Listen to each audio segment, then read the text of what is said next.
Mon mari me frappait devant mes petits-enfants. Alors j'ai pris de l'eau bouillante et j'ai fait quelque chose qui a choqué tout le monde. Dites-moi ce que vous en pensez, votre avis est très important, et abonnez-vous à ma chaîne pour soutenir mon travail, votre aide est précieuse. C'était un dimanche après-midi, comme tant d'autres à Annecy, le soleil doré de mars frappant la fenêtre du salon, pendant que les petits Léo et Chloé jouaient sur le tapis avec leur petite voiture et leurs poupées. J'étais dans la cuisine, finissant de ranger la vaisselle du déjeuner quand j'ai entendu la porte d'entrée claquer violemment. Mon cœur s'est serré comme toujours quand Gérard revenait du bistrot du coin. Après 35 ans de mariage, je connaissais chaque son qu'il faisait, chaque pas lourd dans le couloir, chaque soupir annonciateur de tempête. « Martine !» a-t-il crié depuis le salon, la voix chargée de cette irritation que je connaissais si bien. « Où diable as-tu laissé mon portefeuille ?» J'ai essuyé mes mains sur mon tablier et j'ai marché jusqu'au salon, essayant de garder le calme que j'avais appris à feindre au fil des années. Les enfants m'ont regardé avec leurs petits yeux curieux d'enfant. Léo, 8 ans. Toujours. Alerte, Chloé, 6 ans à peine, encore trop innocente pour comprendre les tensions qui pesaient sur notre maison. « Il est sur la commode de la chambre, Gérard. » ai-je répondu doucement, évitant de le regarder directement. « Il est toujours là. » Il a soufflé bruyamment, passant la main dans ses cheveux gris déjà clairsemés de ses 68 ans. L'odeur de bière et de cigarette venait avec lui, un mélange qui me donnait la nausée, mais que j'avais appris à supporter en silence. Il n'est pas là, espèce d'idiote. J'ai déjà cherché. Le mot pesant a résonné dans le salon comme une gifle. J'ai senti mes joues brûler de honte, surtout parce que Léo avait arrêté de jouer et nous observait maintenant attentivement.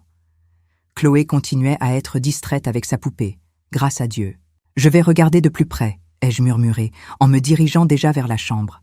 C'est alors qu'il m'a attrapé par le bras, les doigts serrant trop fort, de cette façon que je savais qu'il laisserait une marque violette après. « Pas besoin d'y aller, non? Tu vas rester ici et m'expliquer où tu as mis mon portefeuille. »« Gérard, s'il te plaît, » ai-je chuchoté, en essayant de me libérer. « Les enfants regardent. Et alors ? Ils doivent apprendre comment les choses fonctionnent. » Dans cette maison, c'est alors que c'est arrivé. Gérard m'a donné une poussée qui m'a fait trébucher sur la table basse, renversant le petit pot de fleurs que Chloé avait peint à l'école. Le bruit du verre se brisant sur le sol a fait sursauter les deux enfants. Léo s'est levé immédiatement, ses yeux se remplissant de larmes qu'il essayait de retenir comme un petit homme courageux. Chloé a commencé à pleurer doucement, tenant toujours sa poupée contre sa poitrine. « Pourquoi papy a fait ça à mamie ?» a demandé Léo, la voix tremblante. Et c'est à ce moment-là, en regardant la terreur imprimée sur le visage de mes petits-enfants, que quelque chose à l'intérieur de moi s'est brisé d'une manière que je n'aurais jamais cru possible.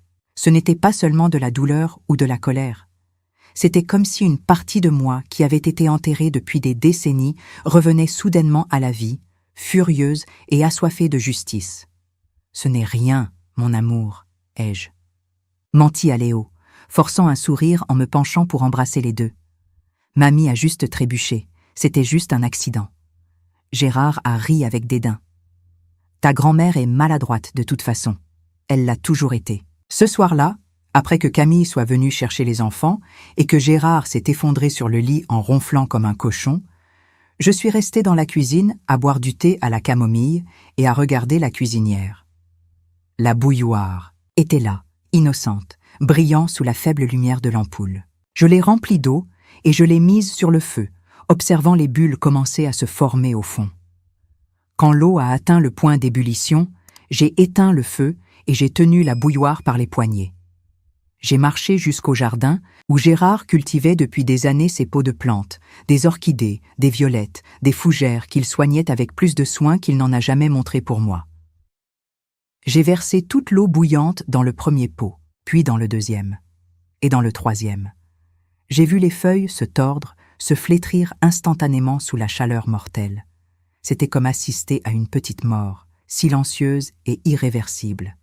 Je suis retournée à l'intérieur de la maison, et j'ai lavé la bouilloire comme si de rien n'était. Mais quelque chose avait changé pour toujours cette nuit-là. C'était comme si j'étais sortie d'un sommeil de décennies, et pour la première fois depuis longtemps, j'ai senti que j'étais encore vivante. Le lendemain matin, Gérard a découvert ces plantes mortes et a hurlé dans toute la maison à la recherche du coupable. Il a accusé les chats des voisins, le soleil fort, une possible peste. Il n'a jamais soupçonné sa femme soumise qui avait passé 35 ans à dire « oui, monsieur » à tout. « Quelle chose étrange !» ai-je commenté en servant son café. Elles étaient si belles hier. Il a marmonné des jurons en mâchant le pain, ses yeux rouges fixés sur la télévision. Mais j'ai remarqué quelque chose de différent dans son comportement. Une inquiétude qui n'existait pas avant.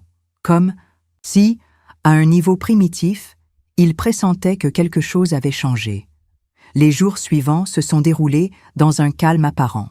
Gérard sortait au bistrot comme toujours, revenait irrité comme toujours, et je faisais semblant d'être la même Martine de toujours.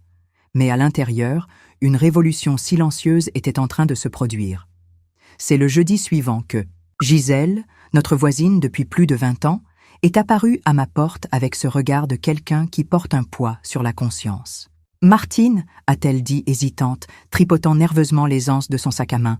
« Je dois te raconter quelque chose. Je n'en peux plus de garder ça pour moi toute seule. J'ai servi du café et des biscuits, mon cœur anticipant déjà que la tempête qui se formait était sur le point de s'abattre sur ma tête. C'est à propos de Gérard, a-t-elle commencé, évitant mon regard. Il y a une femme, Martine, là, au quartier des artisans, une certaine Sandrine. Les mots sont arrivés jusqu'à moi, comme s'ils venaient de très loin. Je savais que je devrais ressentir de la surprise, du choc, de la douleur. Mais tout ce que j'ai ressenti, c'était une confirmation amère de quelque chose que mon cœur savait déjà depuis longtemps. Tout le monde le sait, a continué Gisèle, la voix de plus en plus basse. Il y va tous les mardis et vendredis. Il reste des heures. Les voisins disent que... Que quoi ? Ai-je demandé, retrouvant finalement ma voix. Qu'il dit qu'il va te quitter pour être avec elle, que tu es trop vieille, que tu ne sers plus à rien. Nous sommes restés en silence pendant quelques minutes, seul le bruit de la rue à l'extérieur remplissant l'espace entre nous. Gisèle finissait son café, clairement désolée d'avoir parlé, et j'étais là, assise dans ma propre cuisine, digérant l'information que ma vie était un mensonge encore, plus grand que ce que j'imaginais. « Depuis combien de temps le sais-tu » ai-je finalement demandé. « Quelques mois.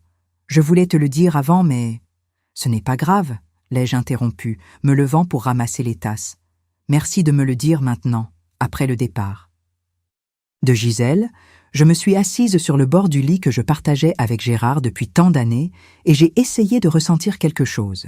De la rage, de la tristesse, du désespoir. Mais il n'y avait qu'un vide étrange, comme si la révélation avait confirmé quelque chose que je savais déjà au fond de mon âme. Ce soir-là, quand Gérard est arrivé plus tard que d'habitude, je l'ai regardé en essayant de voir une trace de l'homme que j'avais aimé autrefois. Mais je n'ai vu qu'un étranger qui partageait ma maison, mangeait ma nourriture et détruisait ma dignité petit à petit, jour après jour. Le dîner est sur la table, ai-je dit, comme je le faisais toujours. A-t-il marmonné, s'asseyant, sans me regarder dans les yeux. C'est en l'observant manger en silence que j'ai pris une décision. Je ne savais pas encore ce que j'allais faire exactement, mais je savais que la Martine qui avait versé de l'eau bouillante sur ses plantes ne faisait que commencer à se réveiller, et que Gérard n'avait aucune idée de ce qui allait arriver. J'ai passé toute la semaine à faire semblant que rien n'avait changé, mais chaque regard vers Gérard était comme un coup de poignard dans la poitrine. Il continuait sa routine habituelle, se levait tard, se plaignait du café, sortait au bistrot et revenait irrité. Sauf que maintenant je savais où il allait vraiment les mardis et vendredis. Le lundi suivant, j'ai décidé de le confronter. Je n'en pouvais plus de porter ce fardeau toute seule. Je ne pouvais plus faire semblant que nous étions un couple normal alors qu'il partageait le lit avec moi après avoir été dans les bras d'une autre femme. Gérard était sur le balcon, en train de tripoter ses plantes, ou plutôt d'essayer de comprendre pourquoi la moitié d'entre elles étaient mortes mystérieusement. J'ai pris une profonde inspiration et je me suis approchée, les mains tremblant légèrement. « Gérard » ai-je appelé, la voix plus ferme que je ne l'espérais. « Je dois te parler. » Il n'a même pas levé les yeux des pots. « Parle vite, je n'ai pas le temps pour tes lamentations. Je sais pour Sandrine. » Cette fois, il s'est arrêté. Lentement, il s'est tourné pour me regarder, et pour la première fois depuis des années, j'ai vu quelque chose qui ressemblait à de la surprise sur son visage. Pendant un instant, j'ai pensé qu'il allait nier, inventer une excuse. Au lieu de cela, il a ri, un rire froid, sans humour. Et alors ? Qu'est-ce que tu vas faire ? Me quitter ? A-t-il dit, s'approchant de moi avec cette façon intimidante que je connaissais si bien. Tu n'as nulle part où aller, Martine. Tu n'as rien. Tu n'es qu'une vieille inutile qui ne sert même pas à réchauffer le lit correctement. C'est alors qu'il m'a frappée. Une gifle si forte que ma tête a tourné sur le côté et j'ai senti le goût du sang dans ma bouche. Je suis tombée sur le sol du balcon, la vue s'obscurcissant pendant quelques secondes. La prochaine fois que tu voudras te mêler de ma vie, souviens-toi de ça, a-t-il dit, en se dirigeant déjà vers l'intérieur de la maison. Et si tu ouvres la bouche à qui que ce soit, ce sera pire. Je suis restée là sur le sol pendant quelques minutes, sentant mon visage gonfler et la douleur se répandre dans ma mâchoire. Ce n'était pas la première fois qu'il me frappait, mais ça n'avait jamais été avec autant de force. Il ne m'avait jamais laissé de marque aussi visible. J'ai réussi à me relever et à entrer dans la maison, en verrouillant la porte de la salle de bain derrière moi. Dans le miroir, j'ai vu mon reflet et je ne me suis presque pas reconnue. L'œil droit était déjà violet, la lèvre gonflée saignait. Je ressemblais à une femme battue, ce qui était exactement ce que j'étais.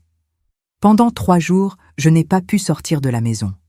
J'ai inventé une excuse sur le fait d'avoir la grippe quand Camille a appelé pour demander si elle pouvait amener les enfants. La vérité était que je ne voulais pas que personne me voie dans cet état, surtout mes petits-enfants. C'est le 3e jour, quand finalement le gonflement a commencé à diminuer, que j'ai décidé de chercher des papiers que Gérard gardait toujours enfermés dans le tiroir du bureau. Il était sorti au bistrot comme toujours, et j'avais au moins 2 heures avant qu'il ne revienne. Le tiroir était verrouillé, mais j'ai trouvé la clé cachée derrière les vieux livres qu'il ne lisait jamais. Mon cœur battait fort pendant que je fouillais les papiers, sans savoir vraiment ce que je cherchais. C'est alors que j'ai trouvé les reçus de virements bancaires. Ma retraite, mon argent, étant transféré tous les mois sur un compte que je n'avais jamais vu. Le nom sur le papier m'a fait glacer le sang, Sandrine Ferreira. Il y avait des reçus de 2 ans. Pendant 2 ans, il volait mon argent et le donnait à sa maîtresse. L'argent que je pensais qu'il utilisait pour payer les factures de la maison, pour notre survie, était utilisé pour soutenir sa double vie. J'ai photographié tous les documents avec mon vieux téléphone portable, les mains tremblantes, tellement que j'ai dû essayer plusieurs fois pour obtenir une image nette. Ensuite, j'ai tout rangé exactement comme c'était et j'ai refermé le tiroir à clé. Quand Gérard est revenu du bistrot ce soir-là, j'étais dans la cuisine en train de faire semblant de préparer le dîner. Il est passé devant moi, sans même me regarder, ne remarquant probablement même pas que les marques sur mon visage étaient encore visibles. « Le dîner va prendre longtemps », a-t-il demandé, allumant la télévision. « 10 minutes, ai-je répondu, remuant la casserole sans faire attention à ce que je faisais. Je l'ai observé, assis sur le canapé, regardant le journal comme s'il était un homme normal, un mari normal. Comme s'il ne m'avait pas frappé 3 jours avant. Comme s'il ne volait pas mon argent pour subvenir aux besoins d'une autre femme. C'est ce soir-là que j'ai pris la 2e décision de ma nouvelle vie. S'il pouvait avoir des secrets, je pouvais aussi avoir les miens. Le lendemain matin, dès que Gérard est sorti, j'ai pris le bus jusqu'au centre d'Annecy et je suis entrée dans une agence bancaire qui était loin de notre quartier. J'ai ouvert un nouveau compte, rien qu'à moi, dans une agence où il ne mettrait jamais les pieds. « Madame souhaite transférer sa retraite ici ?» a demandé la directrice, une jeune femme sympathique d'une 30aine d'années. « Pas encore », ai-je répondu. « Mais je veux avoir cette option lorsque ce sera nécessaire. » Dans les jours suivants, j'ai commencé à vendre de petites choses qui m'appartenaient. Le bracelet en or que j'ai reçu de ma mère. Les boucles d'oreilles que Gérard m'a offertes pour notre premier anniversaire de mariage. La chaîne que je portais depuis jeune. Chaque euro que je réussissais à obtenir, je le déposais sur le compte secret. C'était comme construire une petite forteresse, brique par brique, centime par centime. Gisèle a remarqué que j'étais différente quand elle est venue prendre le café vendredi. « Martine, qu'est-ce qui est arrivé à ton visage ?» a-t-elle demandé, inquiète. Je suis tombée dans l'escalier, ai-je menti, servant le café. Ce n'était rien. Elle m'a regardée avec cette façon de quelqu'un qui ne croit pas à l'histoire, mais elle n'a pas insisté. Au lieu de cela, elle est restée silencieuse pendant quelques minutes avant de parler à nouveau. Il y a encore une chose que je ne t'ai pas racontée l'autre jour. Mon cœur s'est serré. Quoi? Sandrine, elle est enceinte. La tasse a glissé de ma main et s'est brisée sur le sol de la cuisine. Le bruit a semblé résonner dans toute la maison. Enceinte? Ai-je répété, comme si je n'avais pas compris. Environ 4 mois, d'après ce qu'on m'a dit. Et Gérard? Il dit qu'il va te quitter pour vivre avec elle. Je suis restée immobile au milieu des morceaux de vaisselle, incapable de bouger. Gérard allait avoir un enfant. À 68 ans, il allait être père à nouveau. Et il prévoyait de m'abandonner après 35 ans pour jouer à la famille heureuse avec une femme de 38 ans. « Martine ?» a appelé Gisèle, inquiète. « Ça va ?» Je me suis baissée pour ramasser les morceaux, plus pour avoir quelque chose à faire que parce que je me souciais du désordre. « Ça va, ce n'est qu'une vieille tasse. » Mais ça n'allait pas. Rien n'allait. Ma vie entière s'effondrait comme un château de cartes, et j'essayais encore de comprendre comment j'en étais arrivée là. Ce soir-là, j'ai observé Gérard dîner, et j'ai pensé à tout ce que j'avais découvert ces dernières semaines. La trahison, le vol, la grossesse, ses plans de m'abandonner. 35 ans de ma vie jetés comme s'ils ne valaient rien. Comme si je ne valais rien. C'est alors que j'ai réalisé une chose, je ne valais vraiment rien pour lui. Je n'avais jamais rien valu. J'étais juste une commodité. Quelqu'un pour laver ses vêtements, faire sa cuisine et supporter ses mauvaises humeurs pendant qu'il vivait sa vraie vie ailleurs. Mais il y avait une chose que Gérard ne savait pas. Je changeais. À chaque jour qui passait, à chaque humiliation que je découvrais, quelque chose à l'intérieur de moi devenait plus fort et plus dangereux. Et il n'avait aucune idée de ce qui allait arriver. Pendant les prochaines semaines, j'ai fait semblant que rien n'avait changé. Gérard continuait à sortir les mardis et vendredis, revenant de plus en plus tard et de plus en plus arrogant. Je continuais à cuisiner, à nettoyer et à faire semblant d'être l'épouse soumise qu'il attendait que je sois, mais à l'intérieur, je changeais d'une manière que je ne comprenais même pas complètement. Chaque nuit, quand il dormait en ronflant à mes côtés, je restais éveillée à planifier. Je ne savais pas encore quoi exactement, mais je savais que quelque chose de grand allait arriver. C'est un mardi après-midi que j'ai découvert une nouvelle trahison, et celle-ci a fait plus mal que toutes les autres réunies. Camille avait amené les enfants passer l'après-midi avec moi, comme elle le faisait chaque semaine. Léo et Chloé jouaient dans le jardin quand j'ai entendu ma fille converser au téléphone sur le balcon. « Papa, elle ne se doute encore de rien, » disait-elle à voix basse. « Continue à faire semblant que vous êtes un couple heureux. » Mon cœur s'est arrêté. Je me suis cachée derrière la porte de la cuisine, essayant d'écouter mieux. « Non, je ne lui ai rien dit à propos de Sandrine, » continua Camille. « Et je ne vais rien lui dire. Maman a déjà assez souffert. » « Non, papa, je suis de ton côté là-dessus. Maman doit accepter que tu aies le droit d'être heureux. » J'ai senti mes jambes flancher. Ma propre fille, la fille que j'ai élevée, que j'ai allaitée, que j'ai consolée dans toutes les tristesses de la vie, était du côté de son père dans la conspiration contre moi. « J'ai emmené les enfants là-bas dimanche dernier. Oui, continua-t-elle. Ils ont adoré Tata Sandrine. Ils ont même touché le ventre du bébé. La nausée est montée dans ma gorge.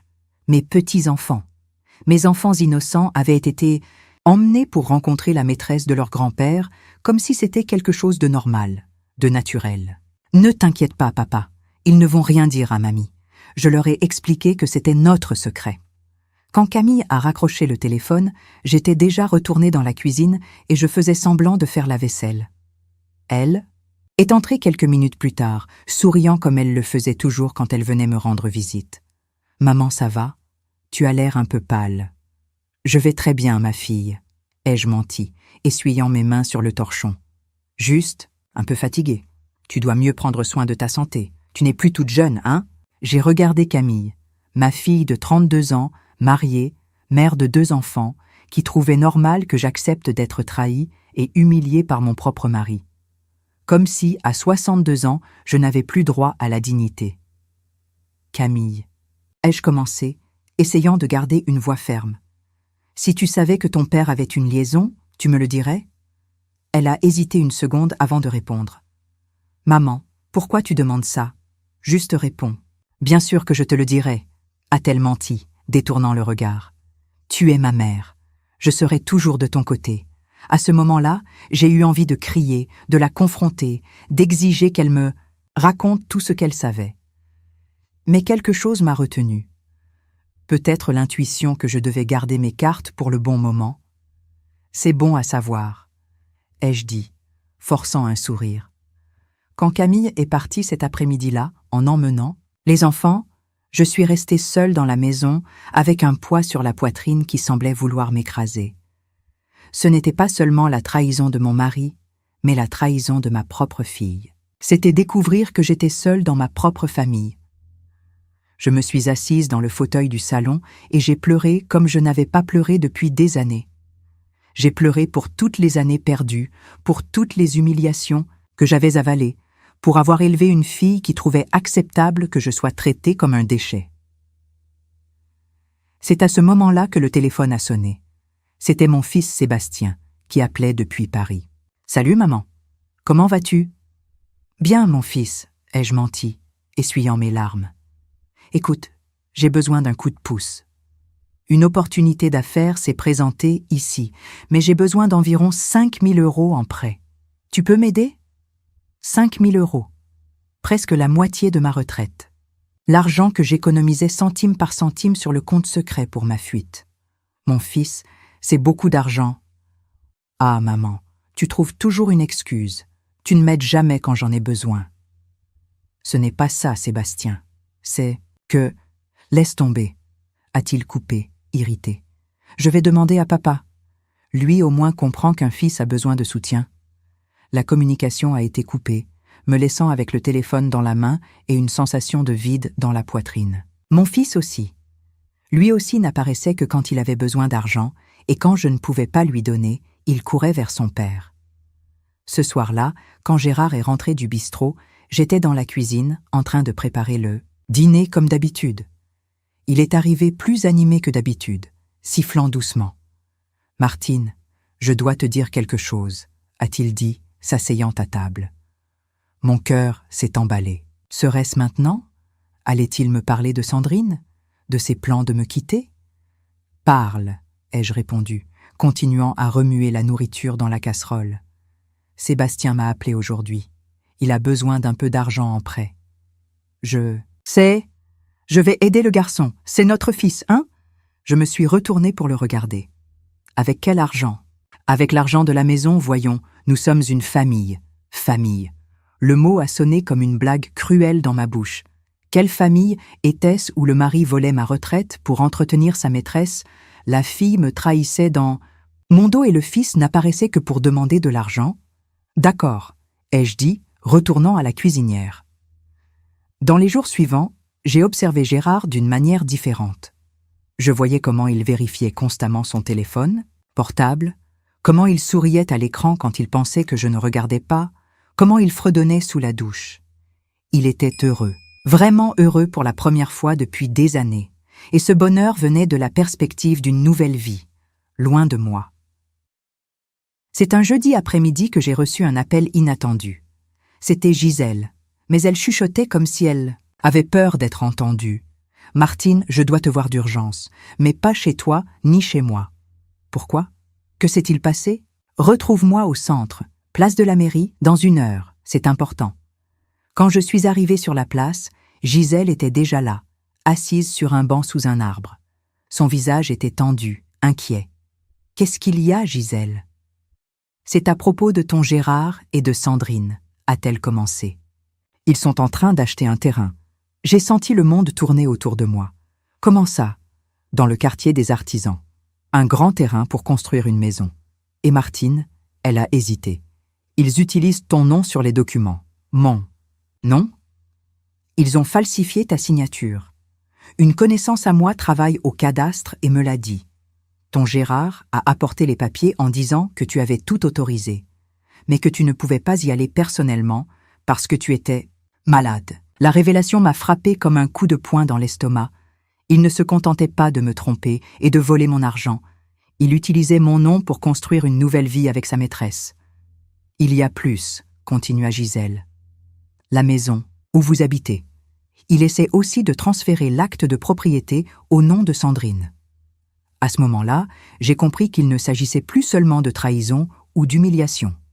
Il s'agissait de survie. Gérard était en train de détruire systématiquement toute base que j'avais dans la vie, toute sécurité, tout avenir. Je suis rentrée chez moi cet après-midi-là avec une clarté terrible dans mon esprit. Il ne s'agissait plus de sauver mon mariage ou de récupérer mon mari. Il s'agissait d'empêcher qu'il ne me détruise complètement. Quand il est rentré du bistrot ce soir-là, je l'attendais dans le salon. « Gérard, j'ai besoin de savoir une chose, » ai-je dit, essayant de garder ma voix calme. « Quoi encore » a-t-il demandé, fatigué. « As-tu signé mon nom sur un document récemment ?» J'ai vu son expression changer, son visage se tendre. « De quoi ?»« Parles-tu ?»« Des documents du cadastre. Achat de terrain. » Il s'est approché de moi lentement, avec ce regard dangereux que je connaissais si bien. « Qui t'a dit ça ?»« Personne. J'ai reçu un appel du cadastre confirmant mon autorisation. »« Espèce. »« D'idiote » a-t-il dit, me saisissant le bras avec force. « Ce ne sont pas tes affaires. Je m'occupe de l'avenir de notre famille. » Quelle famille, Gérard? Celle que tu es en train de construire avec Sandrine? Cette fois, la gifle est venue plus rapidement et plus fort que la dernière fois. Je suis tombée sur le sol du salon, ma vision s'obscurcissant momentanément. Quand j'ai recommencé à voir clair, il se tenait au-dessus de moi. La prochaine fois que tu voudras me remettre en question, souviens-toi que tu n'es qu'une vieille inutile qui vit à mes crochets. Et si tu continues à te mêler de ce qui ne te regarde pas, ce sera bien pire. Allongé là sur le sol, avec le goût du sang dans la bouche et le visage battant de douleur, j'ai eu une révélation terrible. J'étais mariée à un monstre. Et j'avais élevé des enfants qui trouvèrent ça normal. Mais il y avait une chose que Gérard ne savait pas. La vieille inutile qu'il méprisait tant était en train de se transformer en quelque chose de beaucoup plus dangereux qu'il ne pouvait l'imaginer. Les jours suivants ont été une torture silencieuse. Mon visage me faisait encore mal depuis la dernière agression, mais j'avais appris à dissimuler les marques avec du maquillage et à baisser la tête quand je sortais de la maison. Gérard devenait de plus en plus audacieux, rentrant à la maison avec des cadeaux qui n'étaient clairement pas pour moi, des parfums chers, des vêtements féminins qui ne pourraient jamais aller à mon corps de 62 ans. « C'est pour qui ?» ai-je demandé une fois, en voyant un sac d'une boutique chère sur la table. « Pour qui crois-tu » a-t-il répondu avec un sourire cruel. « Pour quelqu'un pour qui ça vaut encore la peine de recevoir des cadeaux. » Pendant tout ce temps, j'ai continué à déposer chaque centime que je pouvais sur le compte secret. J'ai vendu mon alliance, une décision qui m'a brisé le cœur, mais qui m'a rapporté près de 1 000 €. Gérard n'a même pas remarqué que je ne portais plus mon alliance. Ça faisait tellement longtemps qu'il ne me regardait plus que j'aurais pu être invisible. C'est au début du mois d'avril qu'est arrivé l'anniversaire des 8 ans de Léo. Camille a organisé une fête chez nous, comme elle le faisait toujours. Elle a invité toute la famille, mes frères, mes belles-sœurs, mes neveux et nièces. Même Sébastien est venu de Paris spécialement pour l'événement. J'ai passé toute la matinée à cuisiner et à décorer, comme une grand-mère dévouée devrait le faire. J'ai préparé le gâteau au chocolat que Léo adorait, j'ai fait les petits fours, j'ai organisé la table. Pendant quelques heures, j'ai réussi à faire semblant que nous étions une famille normale réunie pour célébrer. Les invités ont commencé à arriver vers 14 heures. La maison s'est remplie de voix, de rires d'enfants courant dans le jardin, le bruit agréable d'une famille réunie. Pendant un moment, j'ai presque réussi à oublier la réalité de ma vie. Gérard était particulièrement animé, conversant avec mes frères, jouant avec ses petits-enfants. Pour n'importe qui de l'extérieur, il ressemblait au grand-père et au mari parfait. Seul moi savais que sous ce masque se cachait un homme qui me battait et me volait mon argent. C'est au moment de chanter « Joyeux anniversaire » que tout s'est effondré.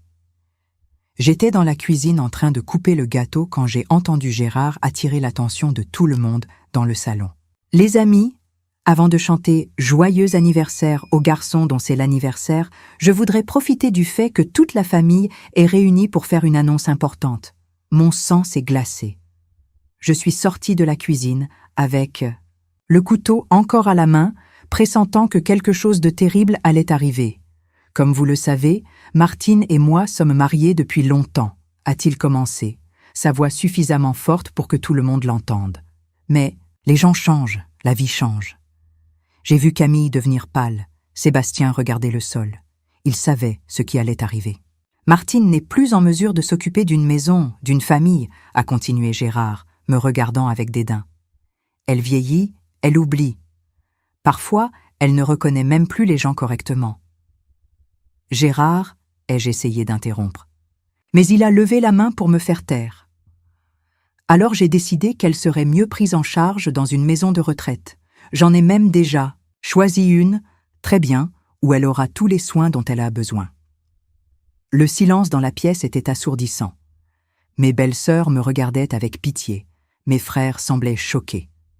Les enfants ne comprenaient pas ce qui se passait, mais ils sentaient la tension dans l'air. « Ce n'est pas vrai », ai-je réussi à dire, ma voix tremblant. « Je vais bien. Je m'occupe de la maison, je cuisine, je nettoie. Vous voyez ?» Gérard a ri, s'adressant à ses proches. Elle commence à devenir agressive aussi. C'est courant à son âge. « Papa, ce n'est pas vraiment comme ça. » Sébastien a essayé d'intervenir, mais Gérard l'a coupé. « Votre frère et votre sœur sont d'accord avec moi, » a-t-il dit en regardant Camille. « N'est-ce pas, ma fille ?» Camille m'a regardée avec les yeux pleins de larmes, mais elle a hoché la tête en signe d'accord. « C'est le mieux pour maman, » a-t-elle chuchoté. J'ai senti le monde s'écrouler autour de moi. Là, devant toute ma famille, à l'anniversaire de mon petit-fils, j'étais mise au rebut comme un vieux meuble qui ne sert plus à rien. « Gérard, tu ne peux pas faire ça, » a dit mon frère Antoine, en se levant. « Martine va parfaitement bien. »« Antoine, tu ne vis pas ici, » a répondu Gérard, sa voix devenant plus dure. « Tu ne vois pas ce que je vois tous les jours. Hier encore, elle a oublié la cuisinière allumée et a failli provoquer un incendie. » C'était un mensonge. Tout était un mensonge. Mais qui allait me croire contre la parole de mon propre mari? Et de mes propres enfants? Ce n'est pas vrai, ai-je crié, sentant les larmes couler sur mon visage. Il ment, il invente tout ça parce que... Parce que quoi, Martine?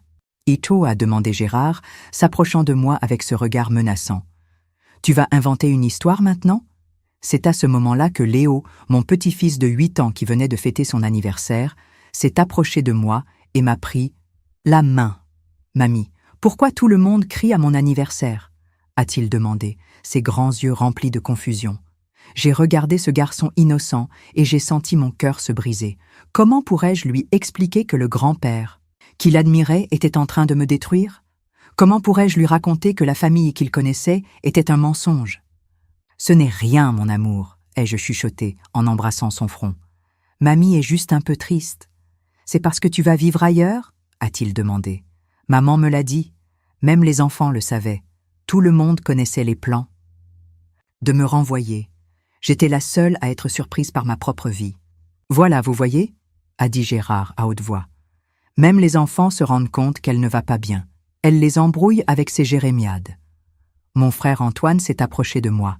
« Martine, tu veux venir habiter chez moi quelque temps, jusqu'à ce que les choses se calment ?» Avant que je puisse répondre, Gérard est intervenu. « Elle ne peut pas. Elle a besoin de soins médicaux spécialisés. Tout est déjà arrangé. » C'est alors qu'est arrivé le pire moment de ma vie. Gérard m'a poussé sur le côté, me faisant trébucher et tomber sur le sol du salon, juste devant tous les invités.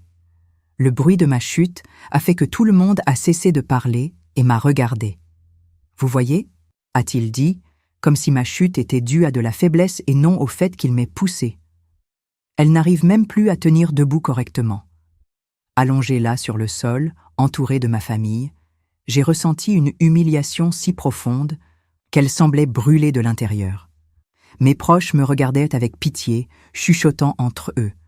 Certaines personnes ont commencé à se lever, clairement mal à l'aise avec la situation. Sébastien a finalement réagi. « Papa, ça suffit! Tu n'avais pas besoin de faire ça devant tout le monde. » « Faire quoi? Dire la vérité ?»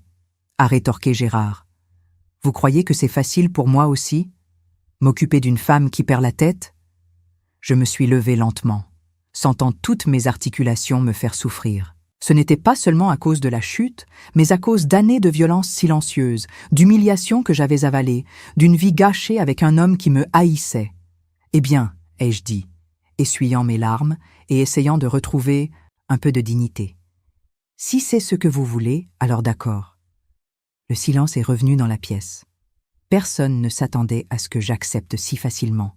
« Je vais dans la chambre faire mes affaires, » ai-je continué, ma voix plus ferme que je ne le sentais. « Camille, tu peux finir de couper le gâteau?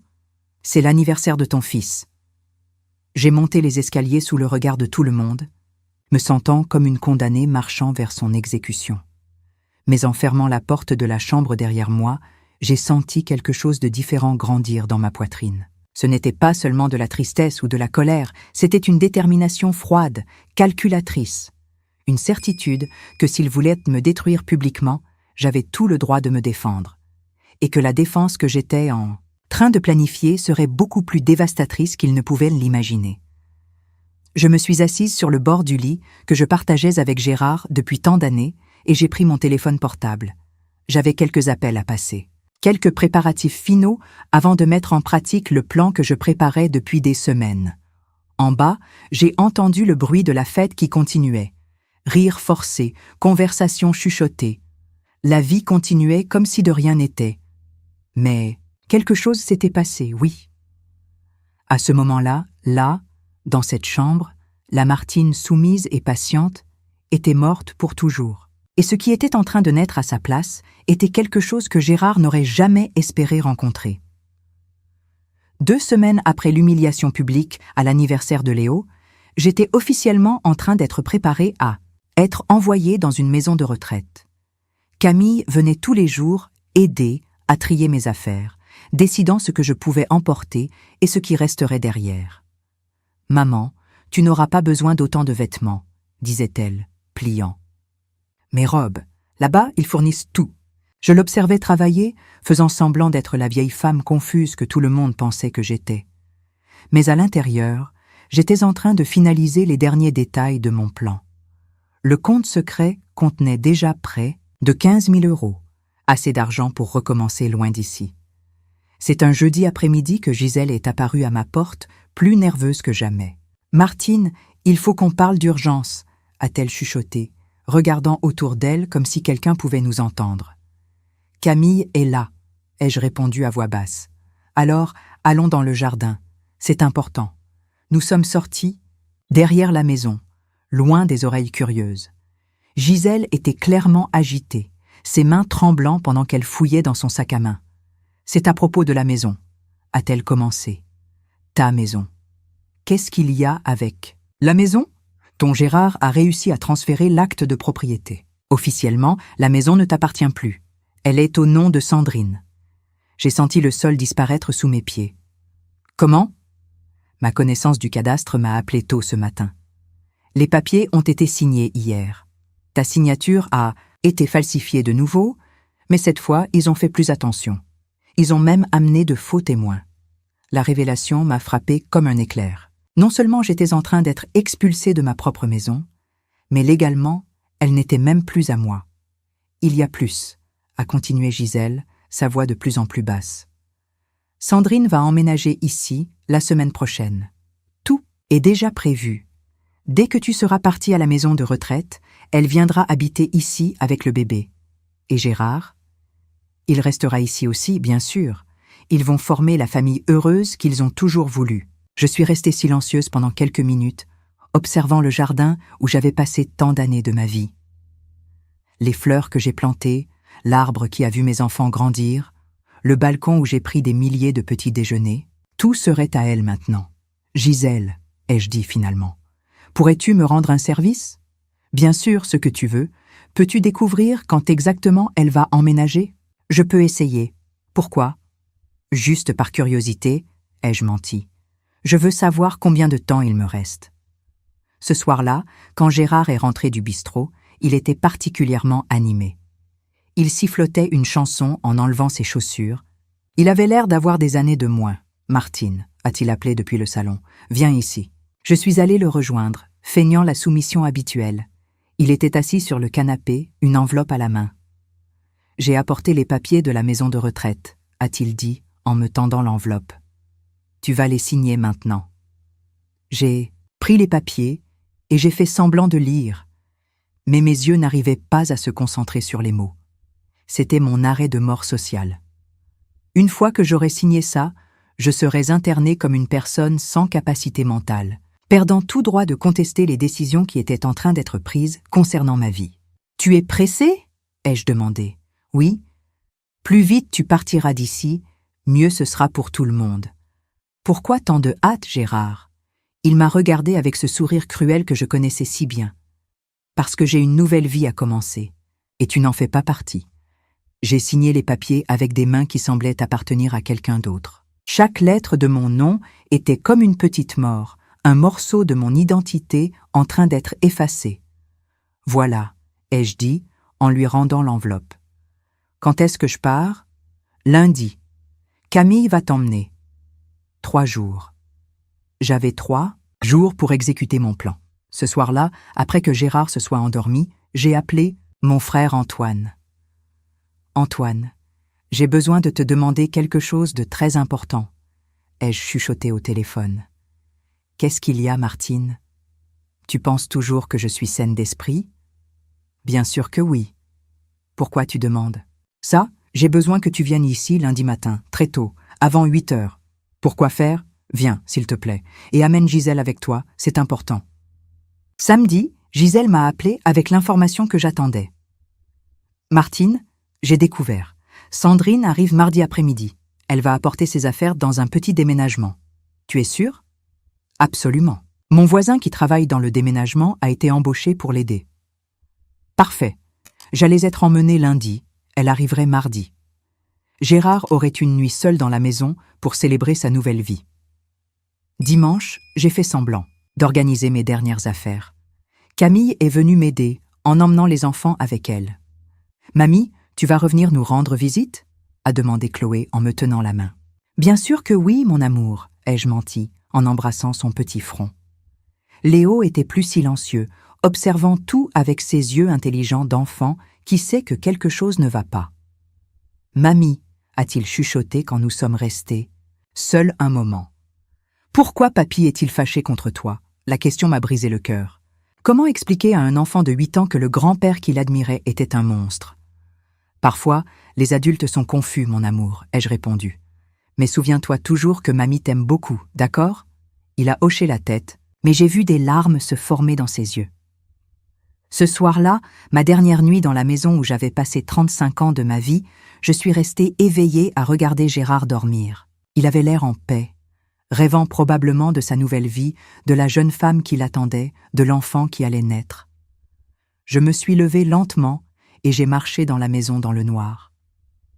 Chaque pièce gardait un souvenir, certains, bons, beaucoup mauvais, la cuisine où j'ai préparé des milliers de repas, le salon où j'ai élevé mes enfants, le jardin où j'ai rêvé d'une vieillesse, digne aux côtés de l'homme que j'aimais. Tout serait effacé mardi, quand elle arriverait pour prendre ma place. Je suis retournée dans la chambre et j'ai pris la bouilloire que je gardais sous le lit, depuis des semaines. Elle était déjà remplie d'eau, attendant le bon moment. Je l'ai emmenée dans la cuisine et je l'ai mise sur le feu doucement pour ne pas faire de bruit. Pendant que l'eau chauffait, je me suis assise à la table de la cuisine et j'ai écrit une lettre, pas pour Gérard. Il ne méritait même pas un mot de ma part, mais pour Léo et Chloé, pour quand ils grandiraient et comprendraient peut-être ce qui s'était passé. Mes chers petits-enfants, ai-je commencé. Quand vous lirez cette lettre, mamie sera déjà loin. Je veux que vous sachiez que ce n'était pas votre faute. Mamie a dû s'en aller parce que parfois les gens que nous aimons nous font du mal d'une manière que nous ne pouvons plus supporter.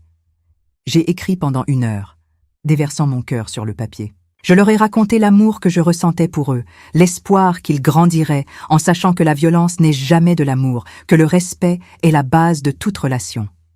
Quand j'ai fini, j'ai plié la lettre et je l'ai mise dans une enveloppe avec leur nom. L'eau dans la bouilloire bouillait. J'ai regardé l'horloge de la cuisine. 3 heures du matin.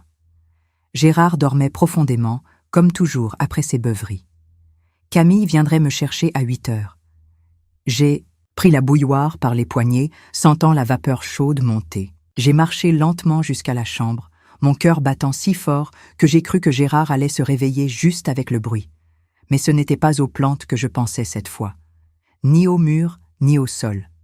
Je me suis arrêtée à côté, du lit, observant l'homme qui avait détruit ma vie, qui m'avait volé, m'avait trahi, m'avait battu et m'avait humilié. L'homme qui lundi serait en train de me faire interner comme une folle pour être libre de vivre avec sa maîtresse dans ma propre maison. J'ai levé la bouilloire, la vapeur chaude brouillant ma vision. Et c'est à ce moment-là que tout a changé, pour toujours. Je suis restée là, immobile à côté du lit pendant de longues minutes, la bouilloire fumante dans les mains, observant Gérard dormir. Mon esprit était étrangement calme, chaque pensée cristalline, comme elle ne l'avait jamais été auparavant. Alors, j'ai baissé la bouilloire et je suis retournée dans la cuisine. Ce n'était pas ainsi que ma vengeance aurait lieu. Ce n'était pas avec de la violence physique que j'allais m'égaler à lui. C'était avec quelque chose de beaucoup plus dévastateur, quelque chose qui détruirait non seulement sa vie, mais toute la farce qu'il avait construite. J'ai versé l'eau bouillante dans l'évier et je me suis assise à nouveau à la table de la cuisine. J'ai pris mon téléphone portable et j'ai commencé à exécuter la partie finale de mon plan. Premièrement, j'ai transféré tout l'argent du compte secret vers un compte dans une autre région, dans une ville où j'avais une cousine éloignée qui pourrait m'aider pendant les premiers temps. Ensuite, j'ai écrit un email détaillé au commissaire de police de la ville en joignant toutes les photos des documents falsifiés que j'avais gardés, ainsi que l'enregistrement audio que j'avais fait de Gérard confessant qu'il avait falsifié ma signature. Le 3e email était pour le journal local. Annecy était une petite ville où les scandales se répandaient rapidement. J'ai raconté toute l'histoire, les agressions, le vol de la retraite, la falsification de documents, la grossesse de la maîtresse. J'ai joint des preuves de tout. Le 4e email était pour le Conseil de l'Ordre des médecins, dénonçant le médecin qui aidait avec les certificats médicaux falsifiés concernant ma prétendue démence. À 5 heures du matin, j'ai fini de programmer tous les emails pour qu'ils soient envoyés automatiquement à 9 heures du matin lundi, 1 heure après que j'aurais été emmenée à la maison de retraite. Ensuite, j'ai appelé ma cousine Louise à Lyon. « Louise, c'est moi, Martine », ai-je chuchoté au téléphone. « Martine, quelle heure est-il ? Tout va bien ? » ?»« Ça ne va pas, non. J'ai besoin de ton aide. Est-ce que je peux venir habiter chez toi quelque temps ? » ?»« Bien sûr, cousine. Qu'est-ce qu'il s'est passé ? Je t'expliquerai tout quand j'arriverai. J'ai juste besoin que tu viennes me chercher lundi, à la maison de retraite Sainte-Claire, ici à Annecy, à 14 heures. Mais, s'il te plaît, Louise, c'est urgent. Et apporte les papiers de ta maison, des justificatifs de domicile. Je vais avoir besoin de changer mon adresse rapidement. J'ai expliqué rapidement ce qui se passait. Louise a été choquée, mais elle a accepté de m'aider. Dimanche. Soir, Camille est venue me voir pour la dernière fois. « Maman, ça va ? Tu as l'air différente ?»« Je vais bien, ma fille, » ai-je répondu, en l'observant faire ma petite valise. Juste pensive. « Tu sais que c'est pour ton bien, hein ? Papa n'arrive plus à s'occuper de toi tout seul. » J'ai regardé ma fille, la fille que j'avais élevée, éduquée, aimée inconditionnellement, et qui maintenant était en train de me livrer comme un animal à être sacrifié. « Camille, » ai-je dit calmement, « quand je mourrai, tu te souviendras de cette conversation. » Elle a arrêté de plier les vêtements. « Maman, ne dis pas ça. » Je me souviendrai du jour où ma propre fille a décidé que je ne servais plus à rien. « Ce n'est pas ça. »« C'est exactement ça, » l'ai-je interrompu. « Mais d'accord, chacun récolte ce qu'il sème. » Lundi matin, Antoine est arrivé ponctuellement à 7h30, en amenant Gisèle avec lui comme je l'avais demandé. « Martine, qu'est-ce qui se passe ?» a demandé mon frère, en voyant ma valise à la porte. « Ils sont en train de m'emmener dans une maison de retraite, » ai-je expliqué. « Ils disent que je suis atteinte de démence. »« C'est absurde. Tu vas parfaitement bien. Je sais. Vous deux êtes mes témoins de ça. J'ai expliqué rapidement les emails qui allaient être envoyés, les preuves que j'avais rassemblées. Antoine a été indigné, Gisèle a pleuré. « Pourquoi tu ne nous l'as pas dit avant ?» a demandé mon frère. « Parce que j'avais besoin d'être sûr que tout était bien planifié. Gérard est malin. S'il s'en était douté, il m'en aurait empêché. » À 8 heures pile, Camille est arrivée pour me chercher. Elle était nerveuse, n'aimant clairement pas ce qu'elle était en train de faire, mais déterminée à remplir le rôle que son père lui avait assigné. « Prête, maman ?» ?»« Prête. » Dans la voiture, pendant le trajet vers la maison de retraite, j'ai regardé par la fenêtre les rues d'Annecy défiler pour la dernière fois. Du moins, pour la dernière fois en tant que victime. « Maman, » a dit Camille, soudainement. « Tu es sûre que tu ne veux pas essayer encore une fois? Parler à papa? » « Non, ma fille. J'ai essayé pendant 35 ans. La maison de retraite était exactement comme je l'imaginais. Un endroit froid, avec une odeur de désinfectant et de tristesse.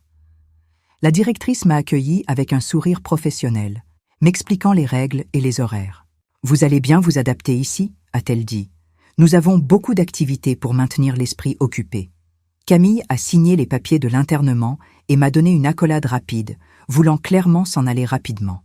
« Prends soin de toi, maman. »« Toi aussi, ma fille. » Après son départ, j'ai été emmenée dans ma chambre, un petit réduit avec un lit, une table et une chaise.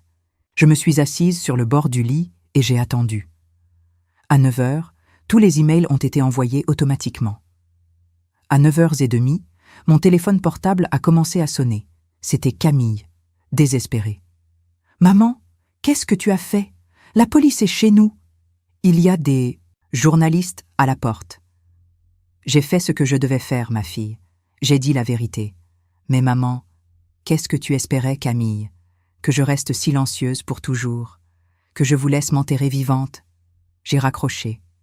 Le téléphone, à 10 heures, c'était Gérard qui appelait en hurlant. « Espèce de folle, tu as tout détruit, tu as détruit ma vie. » Non, Gérard, tu as détruit ta propre vie. J'ai seulement montré à tout le monde qui tu es réellement. Je vais te sortir de là. Tu ne vas rien faire du tout. Parce qu'à 14 heures, ma cousine vient me chercher. Et les papiers de mon internement ont été signés sous de fausses allégations. J'ai déjà parlé à un avocat. J'ai raccroché et éteint le téléphone portable. À 14 heures, Louise est arrivée exactement comme convenu. À ce moment-là, le scandale s'était déjà répandu dans tout Annecy. L'histoire de la dame de 62 ans qui a été victime de violences domestiques et de falsification de documents était à la une du journal local et était commentée sur toutes les radios de la région. « Cousine », Louise m'a serré fort dans ses bras. « Quel courage tu as eu !»« Ce n'était pas du courage », ai-je répondu en prenant ma petite valise. C'était de la survie.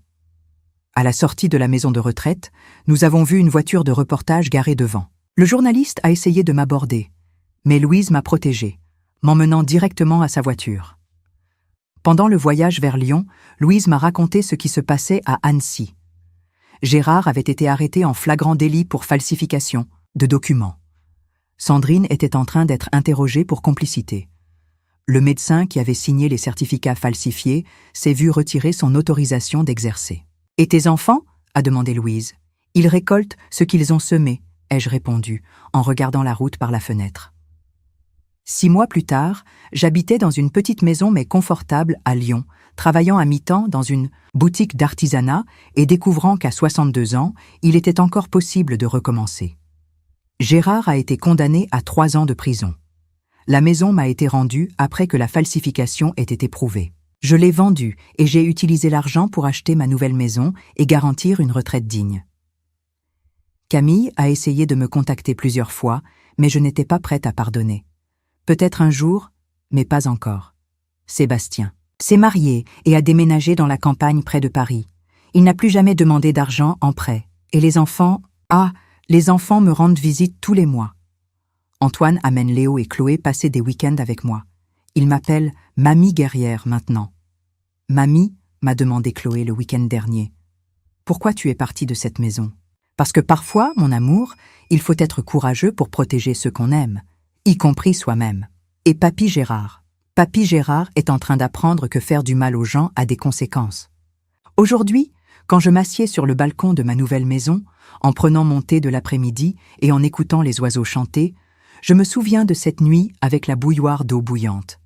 Et je remercie d'avoir eu la sagesse de choisir une vengeance qui ne me transformerait pas en le monstre qu'il était. Parce que la meilleure vengeance n'a pas été la violence. Ça a été la vérité.